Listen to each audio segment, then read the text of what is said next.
Gregor, the squad have been in camp now for about 10 days. How have the past 10 days gone for you and everyone involved? Really well. We are obviously privileged to be in this fantastic facility out here at Oriam. The first couple of days it was snowing, and now it's snowing again today. We have been outside this week, and the sessions outside have gone really well. But to be able to train indoors when the weather wasn't great outside, to cover organisation, to train at a high pace, has really helped us. And in comparison with previous seasons, back in the old days when I was a player and also coaching, it's a huge advantage that we can use this facility. It's all been building towards this first match this weekend against Wales in the NatWest Six Nations. You've chosen the team that will face Wales on Saturday. Just talk us through your selection. Yeah, well, we believe it's a strong team. We believe players are in form. They'll work very hard for each other, work very hard for the game that we aspire to play. And obviously there's a lot of continuity from November from players that performed really well in that series. For someone like Byron McGuigan, who grabbed his opportunity against Australia, but also impressed us during that whole camp. And there's opportunities for people that weren't involved in November. Greg Laidlaw returning on the bench, Murray McCallum and Scott Lawson involved, one for the first time. And also one for a wee while in Scott. And it's been great having those different players adding to our group over the last couple of weeks. I just want to touch on the centre partnership you've chosen. Chris Harris at 13 and Hugh Jones moved to 12. Chris came off the bench against Samoa. He's played on the wing, but predominantly he's been playing at centre for Newcastle. For those of those that haven't maybe seen him play at Newcastle in that position, what kind of centre is he and what do you expect from him? Well, we've been really impressed with Chris right throughout the season. He's been very consistent. That's one reason why I think he's played every game at 13 for Newcastle. Defensively, he's been excellent. So that's been a big step up in his game this year. So reading plays, putting in very good tackles, really good line speed, and he's been able to adapt to different people playing inside him at Newcastle.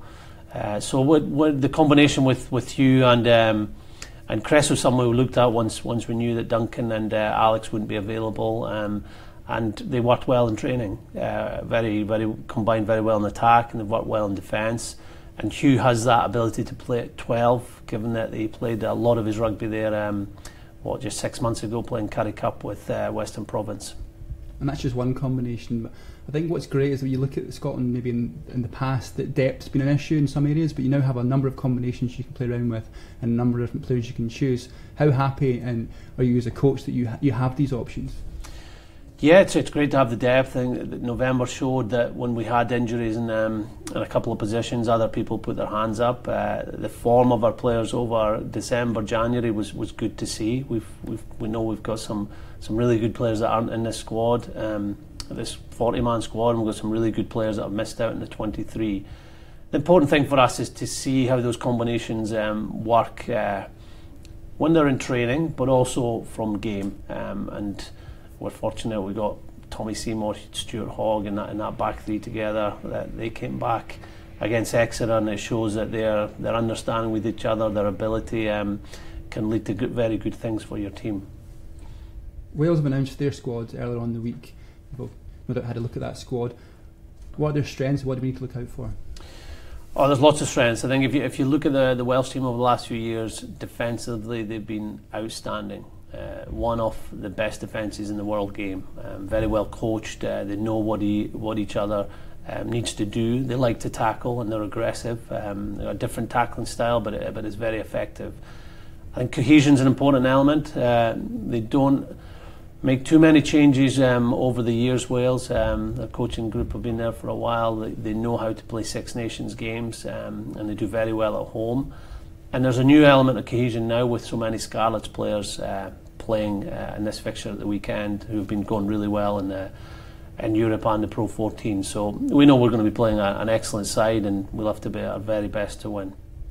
How excited are you and the team just to get going on Saturday? Yeah, we are. I think you take the days as they come, and you know you've got a bit of work to do to get things in place from a coach's point of view. From a player's perspective, they obviously are waiting to see whether they're picked in the side, what the game plan is going to look like, the plays they have to master, and now we're into that phase of really building up the energy for the weekend. And we'll come back into camp on Thursday night, and Friday I'm sure we'll all start to get excited about playing our first game of the Six Nations in such a great stadium against a real tough opposition.